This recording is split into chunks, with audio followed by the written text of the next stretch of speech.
Actually, you don't have to answer.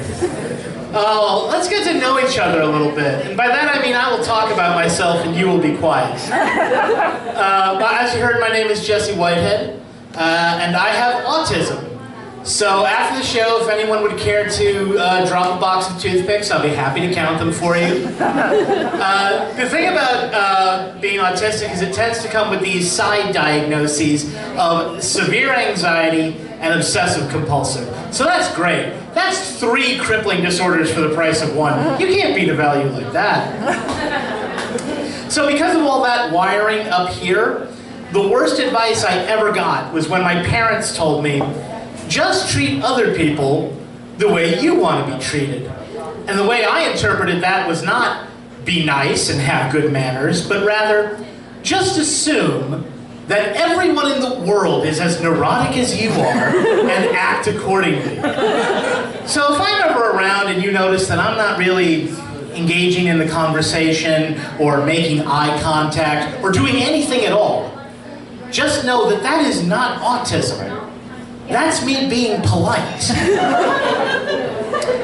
But I always said I wasn't going to be one of those comics who got on stage and said, I'm all fucked up because of my parents. But I've been thinking about it. And I might be fucked up because of my parents. Now, they were good people. They loved me and they did their best. But they had strange senses of humor. And I think they saw having children as an opportunity for pranks. For example, my father once told me that I didn't have to be scared of the monsters in my closet because they worked for him. Somehow, this was supposed to make me feel better. It didn't. All he has confirmed is that there are, in fact, monsters in my closet. Not only that, but they have a corporate hierarchy with him at the top. You don't want to piss off a guy like that. When I was 7 years old, my mother showed me Star Wars. Perfect movie to show to a 7-year-old, right? It was everything I could have wanted. And I was so excited when it was over. And she said, you want to see the next one? And I said, there's a next one? And she put on Empire Strikes Back. Now, you may recall that The Empire Strikes Back ends in a pretty dark place. The Empire has the rebel forces on the run. Han Solo's been frozen in carbonite and sent to Jabba the Hutt's palace. Luke Skywalker got his hand cut off and learned some very traumatizing information about his possible heritage. Now, to a child, this is all very upsetting. And I looked at my mom and I said, what happens next? And she looked me right in the eyes and said, I don't know, they never made another one. That's fucked up. To tell that to a child? Would you tell a child a bedtime story that went like this? So the witch locked Hansel in a cage and made him eat so he'd get fat and she could cook him. And she made Gretel do all the chores like a slave. The end. Your story has some third act problems, Mom. Mostly because there isn't one. Now, she did eventually show me Return of the Jedi like 3 months later. But to a child, 3 months is a long fucking time. We're talking goddamn dog years. I think she was trying to teach me the value of waiting for something, not realizing that eventually the internet would come along and instant gratification would become the order of the day. My father used to tell me that Jesse was not really my name, and that DJ was not really my little sister's name. He told us that our real names were and that they only called us Jesse and DJ in front of company. Now, not only did that mess with my head, when I got older, I found out he stole it from a Steve Martin record. So not only is Dad fucking with my mind, he's also a plagiarist. Now, ladies and gentlemen, I've laid out my evidence before you. I cannot say with 100% certainty that the events I've described are directly connected to the person I became, but just to summarize, my parents lied to me about traumatic things, and now I do this. So I'd say that tracks. I was looking at Pornhub recently. Because although I talk a big game, I am really bad at feminism. I noticed that there was one video labeled Young MILFs, and I thought, now hang on a second. Now for those of you who don't know, MILF is an acronym that stands for Mother I Would Like to Fornicate With, assuming she's okay with that, because consent is important. So, presumably, the point of MILF porn is that you're seeing an older, more mature woman. And that's fine, there's nothing wrong with that. I always say you're never too old to appear naked on camera for money. That's called being sex positive. So, naturally, I was struck by the inherent contradiction of young MILFs. What could that mean? I thought, well, maybe it's about the motherhood aspect of it, of giving birth. So, like, this is for someone who wants to see a vagina that's been torn open and stitched back together because it passed an entire human being through it. Or like someone who's really into surgery scars along the stomach from a cesarean section. Look, I'm not here to judge. This is a safe space and there will be no kink shaming here. But I might be thinking about it in the wrong way. Maybe it's not about the physical act of giving birth. Maybe it's about the act of motherhood itself, raising a child. So this is for someone who wants to see a woman who's really tired all the time. She hasn't had more than 2 hours of sleep in the last 3 months because her baby is waking up all the time and she is constantly covered in throw up. I guess when you think about it, it is pretty hot. But again, I might be looking at this the wrong way. It might be about the young motherhood aspect of it. So this is for someone whose fetish is a woman who was a sophomore in college, and she took a chance one night on a guy who was out of condoms, and surprise, now she's pregnant. And she doesn't want to be, but she was raised to be a good Catholic girl, so she has to keep it. Meanwhile, the guy, he turned out to be a real piece of trash who ran out on her, so he's out of the picture. Now she has to drop out of college and figure out what to do. Her family, they're Catholics, and she's not married, so they won't take her in. And that is so disillusioning to her faith that now she does want the abortion, but good luck, because she's already at 16 weeks and lives in Mississippi. Women's health care laws in this country are a fucking nightmare. So she is basically forced to have and raise this child that she never wanted and constantly resents his existence. And you better believe the kid picked up on those feelings over the years, which is why he pretty much ran off at 16 and never came back. But at least now she has time to finally go back to Ole Miss and finish earning that degree in communications.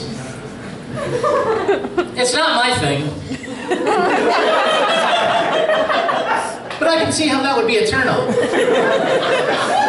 My point is this, it takes all kinds in this crazy mixed-up world we call pornography.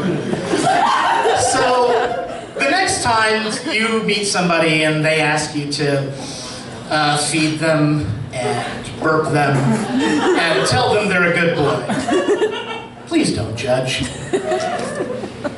It's the holidays. I don't do transitions and segues, fuck it. It's the holidays, and that means certain movies are going to be in heavy rotation on television. And so I just want to ask, does anybody else here hate the movie It's a Wonderful Life as much as I do? Oh, it's just me? Alright, well this next bit is just for me. Everybody else can take 5. Union rules say you get a break. So here's the thing about It's a Wonderful Life. It doesn't matter if the whole town got together to replace the money that went missing from the building and loan fund. George Bailey is still going to jail because that is bank fraud. And odds are, without George Bailey around using the savings and loan to prop up the town of Bedford Falls, Old Man Potter is going to tear that place to the ground and erect his utopian wonderland where the booze flows freely and the women are of questionable morals. So really, the moral of It's a Wonderful Life is not no man is poor who has friends, but rather it doesn't matter if you were born or not, because odds are your enemies will still achieve their dreams and you will be ground into dust beneath the heel of their boots. Merry Christmas. I realize I may not look like it, but I started working out recently. I went to get a gym membership back in June. I've been going every day, and I've actually lost 30 pounds now. Oh, well, thank you. I wasn't fishing, but I like what I caught. And I told everyone the reason was, well, you know, I finally want to start taking care of myself. I'm 35, it's time to get healthy. But the truth that I was too embarrassed to admit, and you all have to promise me you can keep a secret, is I had to start lying down to masturbate because I was getting really painful muscle cramps in my gut from doing it while sitting. So, as if operating a mouse and keyboard with just one hand doesn't require enough coordination, now I am completely horizontal, with one hand trying to maintain an up and down motion, and the other hand holding the phone 2 inches from my face, while I scroll through old pictures of Sigourney Weaver and Holly Hunter. So that was a bit of a wake-up call. Well, wake-up call. Now, I told you that story in order to tell you this one. I was looking through the spam filter of my email because it's usually pretty good for a laugh. And I found out that I am the victim of the world's worst extortion attempt. So let me just read you some highlights. This is from somebody named Phaedra Jander. Let's get directly to point. You don't know me, and you're most likely thinking, why you are getting this email, question mark? Not a single person has paid me to check you. Well, thank goodness, I can sleep comfortably knowing that no one out there is paying to check me. I placed the software on the 18+ vids, parentheses, porn material, website, and do you know what? You visited this site to have fun. You know what I mean. I really don't. Who could possibly crack such an impenetrable code? He basically goes on to say that he placed a malware on my computer that accessed my webcam and took video footage of me. Next, I made a double video. First part displays the video you were watching. You've got a nice taste, LOL. And next part shows the recording of your web camera. Yeah, it is you. There are only two solutions. Solution implies that there is a problem. The problem, I guess, being that he has video footage of me pleasuring myself. That sounds like his problem, not mine. Very first alternative is to just ignore this email message. Can do. In that case, I most certainly will send your very own video to each one of your personal contacts, and thus just imagine about the shame you will definitely get. Moreover, in case you are in a romantic relationship, exactly how it will eventually affect, question mark? Other solution should be to give me $7,000. I mean, look, as long as you're blue skying it, why not just ask for $1 million? He has as much chance of getting that out of me. Let's think of it as a donation. As a consequence, I most certainly will instantly remove your video footage. You will carry on your way of life like this never occurred, and you will never hear back again from me. Because that's how blackmail works, right? Like, you pay them once and then they go away forever. That's definitely how I've seen it done in movies and television. Others, you'll make the payment by Bitcoin. Oh, sure, I'm a 35-year-old stand-up comedian. I have $7,000 in Bitcoin just lying around my mansion. It's probably under the couch cushions. I'll go look there. In case you are thinking about going to the law, good. This email message cannot be traced back to me. Dude, you told me your name. You now have 1 day to pay. Oh, good. On top of everything else I won't be doing, now I have 24 hours. I have a unique pixel within this email, and at this moment, I know that you have read through this mail. Well, now he's basically just claiming to have magic powers. So I sent him a reply with a link to a YouTube video of me telling the story about lying down to masturbate in front of a different crowd. And I wrote to him, "Dear person who is definitely not a robot or someone for whom English is a second language. As you can see, I am regularly in the habit of discussing my masturbatory practices in front of rooms full of strangers who are quietly judging me. So you are welcome to none of the Bitcoin that I have. Dictated but not read. Letter writing etiquette is important. Yours in Christ, Jesse Whitehead."